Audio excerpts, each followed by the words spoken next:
Here's a tree that we're going to perform a lift prune on. This will be the first lift, so I'm going to work up and down the tree up to the 2.5 metre mark roughly, and work my way all the way around the tree, trying to work as efficiently as possible. This set of loppers, the blade is on one side and the hook's on the other side. You also notice that all the nuts on the bolts are sticking out on one side, so we want the nuts and the hook on the outside of the tree and the flusher side against the tree to minimise the risk of damage and to get nicer flusher cuts. I like to start at the bottom of the tree and work up so I don't fall any branches onto branches that I want to cut and then miss them later on. So you can see I've got the loppers flush against the tree for these little branches.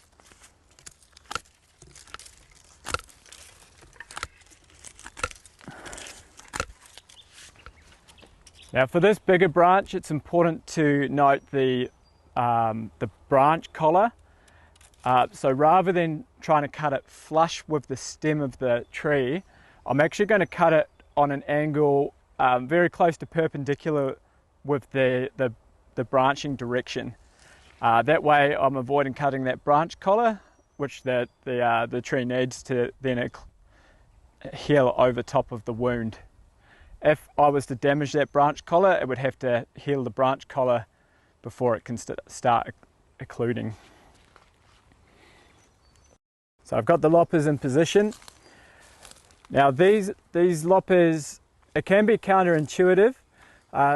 You might be tempted to push down on this handle when in fact to push the blade down you need to pull up on this handle. So I'm going to rotate them and then I'm going to pull up. So you can see that there's still a bit of branch collar, but there's minimal lip on top of the stub. Now I'll just continue pruning off these little branches up to as high as I can reach.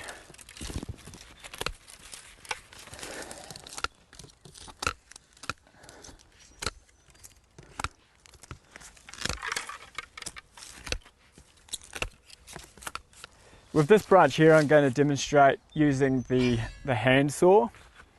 So just like this other branch, I need to be conscious of the branch collar.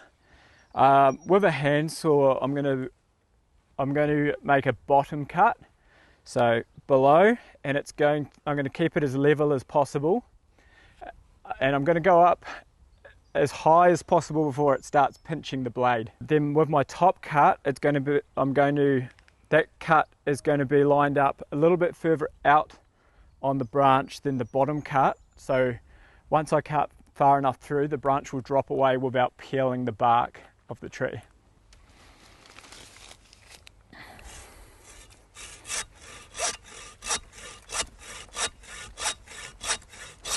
Okay, I can feel that branch starting to pinch the blade, so I'm happy with how far through I've cut there. And now the top cut, it doesn't matter if you cut quite far out on the branch, you can tidy that up afterwards with the loppers. So I'm going to start cutting out here where I'm confident I'm not going to damage the stem once the cut's been made.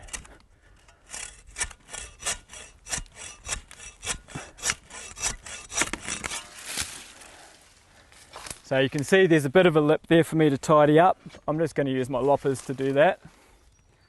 I could use the saw and just continue the bottom cut all the way up, but I do need to be careful once I get to the top because I don't want to damage the stem.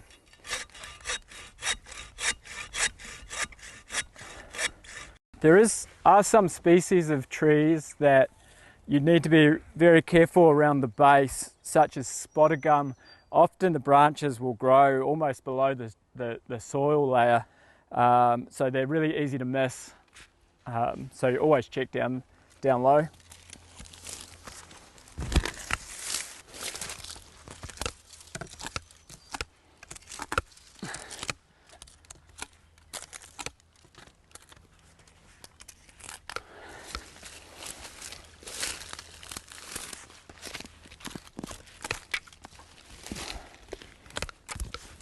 So at the end, it's always important to check your work, run your hand down the side and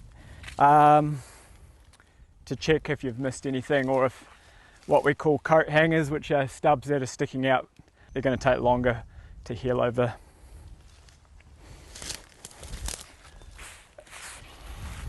That's a complete first lift. Something to be careful of when you're pruning is not to remove too much crown.